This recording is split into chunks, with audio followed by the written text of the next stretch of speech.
నమస్తే, నేను ప్రశాంత్. భారత్ పాకిస్తాన్ మధ్యలో యుద్ధం జరుగుతున్న సమయంలో ఇదే క్రమంలో పాకిస్తాన్లో భారీ భూకంపం వచ్చిందనే చిన్న సమాచారం అయితే వస్తుంది. మరి అక్కడ ఏం జరిగింది, అక్కడ పరిస్థితి ఎలా ఉంది అనే విషయాలు అయితే తెలుసుకుందాం. దీని గురించి అయితే మాట్లాడేందుకు ప్రస్తుతం మనతో పాటు సీనియర్ జర్నలిస్ట్ జయదేవ్ గారు ఉన్నారు. నమస్తే అండి. నమస్తే సార్, మనం చూస్తున్నాం చాలా యుద్ధాలు అయితే జరుగుతున్నాయి ఇప్పుడు భారత్కి పాకిస్తాన్కి. మరి ఇదే క్రమంలో పాకిస్తాన్లో భారీ భూకంపం కూడా వచ్చిందన్నట్లయితే తెలుస్తూ ఉంది. అసలు మరి అక్కడ పరిస్థితి ఎలా ఉంది? యాక్చువల్గా అంటే ప్రకృతి విపత్తులు అనేది సహజం ఎక్కడికైనా. ఈ మధ్యకాలంలో చాలా దగ్గరలో భూకంపాలు వచ్చాయి, మనం చూసాం. అయితే ఇక్కడ కొంతమంది జ్యోతిష్యులు, వంగబాబా అని ఒక ఆయన ఉన్నారు. ఆయన సరిగ్గా కనపడదు కూడా అనుకుంటా ఆయనకి. బట్ ఆయన కొన్ని ప్రిడిక్షన్స్ జరగబోయేవి గట్రా చెప్తూ ఉంటారు. అంటే అంతకుముందు కొన్ని ఫుట్బాల్ లాంటి వరల్డ్ కప్స్ జరిగినప్పుడు కూడా ఆయన చూచాయిగా చెప్పారని, దాని మీద పెద్ద అప్పుడు ఇష్యూ అవ్వడం, ఇవన్నీ మనం చెప్పాం. తర్వాత ఈ భారత్కు సంబంధించిన కూడా కొన్ని సందర్భాల్లో ఆయన రెస్పాండ్ అవ్వడం చూసాం. అయితే తాజాగా మరలా భారత్ పాకిస్తాన్ యుద్ధం సంబంధించి ఆయన ముందుగానే ఇట్లా భారత్ పాకిస్తాన్ యుద్ధం జరుగుతుంది, పాకిస్తాన్ చిత్తుగా ఓడిపోతుంది, నాశనం అయిపోతుంది. అట్ ది సేమ్ టైం దానికి కూడా విపత్తుల రూపంలో, అంటే ఏదైనా కర్మ అండి. మనం సింపుల్గా చాలామంది జోక్ చేస్తారు కానీ కర్మ నుంచి ఎవడూ తప్పించుకోలేడు. సో అన్ని పాపాలు చేశారు కాబట్టి, అంటే స్కూల్ పిల్లలు వ్యాన్ని తగలబెట్టడం, బడిలో బాంబులు వేయడం, ఎక్కడండి అమాయకులను పసిపిల్లలను కూడా వాళ్ళు వదలకుండా బాంబుల దాడితో చంపిస్తారు కదా. పాకిస్తాన్లో రోజు వారంకొకటేనే ఎక్కడో తీవ్రవాద అటాకులు జరుగుతుంటాయి. అంటే వాళ్ళు పెంచి పోషించిన తీవ్రవాద సంస్థ వాళ్ళు మింగేస్తుంది. సో ఆ వంగబాబా ఏం చెప్పారంటే, ఇట్లాంటి పరిస్థితుల్లో అక్కడ భూకంపం వస్తుందని చెప్పారు. ఆయనకి జనరల్గా లేటెస్ట్ నోస్ట్రడామస్ అంటారు, ఒక గ్రీకు తత్వవేత్త. ఎవరైతే నోస్ట్రడామస్ అని ఒక ఆయన ఉండేవారు, అంటే మనకు ఈ బ్రహ్మం గారు ఎలాగో ఆ నోస్ట్రడామస్ ఏంటంటే చాలా వరకు దాన్ని ఏమంటారు ప్రిడిక్షన్స్ చెప్పేవారంట, కాలజ్ఞానం చెప్పేవారంట. అప్పుడు ఆయన చెప్పిన నోస్ట్రడామస్ గారు చెప్పినవి కూడా ఒక 20 ఏళ్ళ కిందట ఎప్పుడో ప్రేమ్ కుమార్ అగర్వాల్ అని ఒక ఆయన ఈ దీనికి సంబంధించిన సైంటిస్టు రీసెర్చ్ చేస్తున్న నేపథ్యంలో, అంటే ఒక మధ్యలో క్యాండిల్ వెలిగించి చుట్టూ చేతులు పట్టుకొని కూర్చొని అందరూ కూడా ఒకే వ్యక్తి కోసం అదే తలంపుగా అదే ఆలోచనతో ప్రేయర్ చేస్తే ఆ వ్యక్తి యొక్క ఆత్మ అక్కడ కూర్చొని ప్రేయర్ చేస్తున్న ఒక 5-6 మధ్యలో ఒక సర్కిల్లా కూర్చొని వాళ్ళలో ఏ ఒక్కరి శరీరాన్ని ఆవహించి విషయం బయటకు వస్తే చెప్తారంట. సో అలాగా నోస్ట్రడామస్ గారు ఒక ప్రేమ్ కుమార్ అగర్వాల్ అనే వ్యక్తిని ఆవహించి ఆయన కొన్ని చెప్పారట అప్పట్లో. అంటే 3వ ప్రపంచ యుద్ధం మరలా ఎప్పుడు వస్తుంది, అప్పుడు పరిస్థితులు ఏంటి, అసలు 3వ ప్రపంచ యుద్ధం రావడానికి కారణాలు ఏంటి, ఇలాగే యుద్ధాలు దేశాలుగా విడిపోవడం వల్ల ఇప్పుడు పాకిస్తాన్ ఉంది, చైనా వాడు దానికి సపోర్ట్, మనకు రష్యా వాడు సపోర్ట్, ఇంకా చైనా వీడు ఒకటైపోవడం, రష్యా మనం ఒకటైపోవడం, ఇలాగా ఊరికే చిన్న వాటి మీద ఇగోసు, ల్యాండ్, ఇట్లాంటి క్రూరమైన చర్యలు తీవ్రవాదం చేసినప్పుడు దేశాలు యుద్ధాలు జరగడం. అయితే ఆయన నోస్ట్రడామస్ గారు కూడా ఏం చెప్పారంట, 3వ ప్రపంచ యుద్ధం వస్తుంది, ఆ వచ్చే టైంకే అమెరికా లాంటి పెద్ద దేశాల్లో కూడా కరువు వస్తుంది.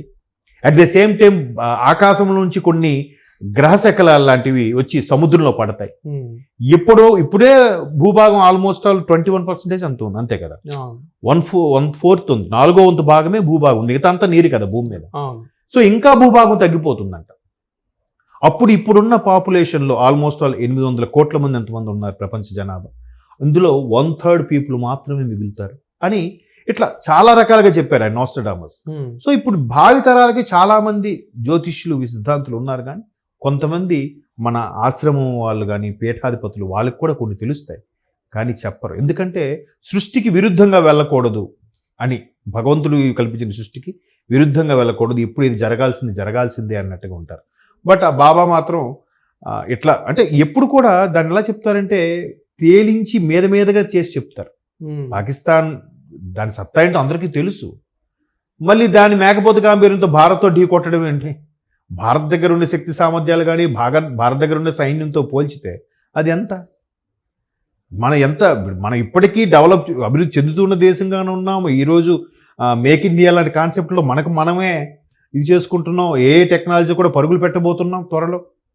వాడు ఇంకా తీవ్రవాదం అనుకునే చిన్నపిల్లల్ని ఆడవాళ్ళు సహా ట్రైనింగ్ ఇచ్చుకుని అలాగే బతికేస్తున్నాడు. అదే బతుక, అది 3 పూటలు 1 పూటే తింటున్నాడు.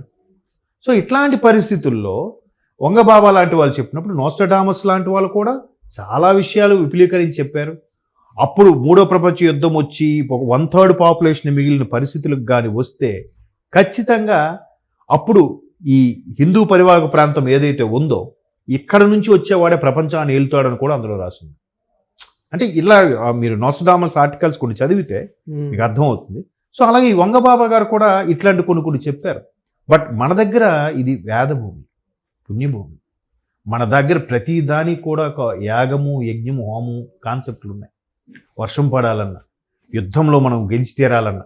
ఇప్పుడు ఆల్రెడీ చూడండి సోషల్ మీడియాలో ఇప్పటికే కొంతమంది ఫాలోవర్స్ని చాగటి గారిని కానీ, గరికపాటి వారిని కానీ, శ్యామవేద షణ్ముఖ వారిని కానీ ఆయన ప్రశ్నలు అడుగుతున్నారు. నండూరి గారి వారు, మనం యుద్ధంలో మన వాళ్ళే గెలవాలి, మన భారతదేశం గొప్పగా నిలబడాలంటే ఏం చేయాలి చెప్పండి గురువుగారు, మేము దాని తగ్గట్టు పూజలు ప్రార్థనలు చేస్తామని కూడా చాలామంది కామెంట్స్లో పెడుతున్నారు, మీరు అబ్జర్వ్ చేస్తే.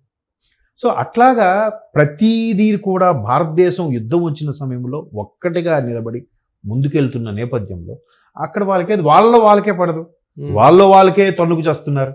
ఇంకెక్కడుంది వాళ్ళకి చెప్పండి. సో అది ఆయన జ్యోతిషు వంగబాబా అనేవాడు చెప్పకపోయినా మనకు స్పష్టంగా కనబడుతుంది. ప్రపంచ దేశాలు కూడా ఎందుకు చెప్తున్నాయి, దీనివల్ల ప్రపంచంలో ఎక్కడున్న షేర్ మార్కెట్లు అన్నీ పడిపోతాయి. కోర్స్ మంద మాత్రం మళ్ళీ పెరిగింది అనుకోండి. మొన్న ఈ షేర్ మార్కెట్ పడిపోవడం, ఖర్చులు పెరిగిపోవడం, ఎగుమతులు దిగుమతుల్లో చిన్న క్లాషెస్ రావడం, మళ్ళీ ఆంక్షలు విధించుకోవడం. సో ఒక పెద్ద దేశంతో చిన్న దేశం ఢీపడినప్పుడు, అందులో పాకిస్తాన్ లాంటి దరిద్రపు కొట్టి దేశం ఢీకొట్టినప్పుడు ఖచ్చితంగా అది ఇదైపోతుంది. అప్పుడు మరలా వీళ్ళు వచ్చి ఐక్యరాజ్య సమితినో IMFనో వీళ్ళు బతిమాలుకొని, బాబు మమ్మల్ని చూడండి, మమ్మల్ని బతికించండి, మమ్మల్ని కాపాడని వేడుకుంటే ఏ దేశం ముందుకు వస్తుంది? ఎవడు తనకు మానుకొని వేరే ఒకటి పెట్టాలని చూస్తాడు? పెట్టాడు కదా. ఈ పాకిస్తాన్ వీడికే మనకి గతి లేదంటే, వీడు మొన్న డబ్బులు అవసరమయ్యి ఆ స్వీడన్ మీద దాని మీద రష్యా యుద్ధం చేసింది కదా, వాడి మీద యుద్ధం చేసినప్పుడు వీడు కొన్ని ఆయుధాలు అమ్ముకున్నాడంట బడ్జెట్ పరంగా కూడా. అంటే వాడి దగ్గర ఆయుధాలు కూడా పూర్తి స్థాయిలో లేవు, అది అందరికీ తెలిసిందే. కాకపోతే వంగబాబా అనే వ్యక్తి జనరల్గా ఆయనకి ఎప్పుడైనా స్ఫురణకు వచ్చింది చెప్తాడు తప్ప కావాలని ఏది స్పందించడంట. సో ఆయన చెప్పాడు ఎప్పుడో, ఓకే ఈయన చెప్పేవి ఒక నోస్ట్రడామస్ లాగా అన్ని వాస్తవాలు జరుగుతున్నాయి, ఓహో పాకిస్తాన్ పరిస్థితి ఇంకా చాలా దారుణంగా ఉండబోతోంది. అదే సేమ్ టైం అక్కడ ప్రకృతి వైపరీత్యాలు రావడం, భూకంపాలు లాంటివి రావడం వల్ల పాకిస్తాన్ ఇంకా దారుణమైన పరిస్థితికి వెళ్ళిపోబోతుంది అనేది కనబడుతున్న సత్యం. ఆయన చెప్పిందేనే కాదు. అవును. So thank you sir. Thank you.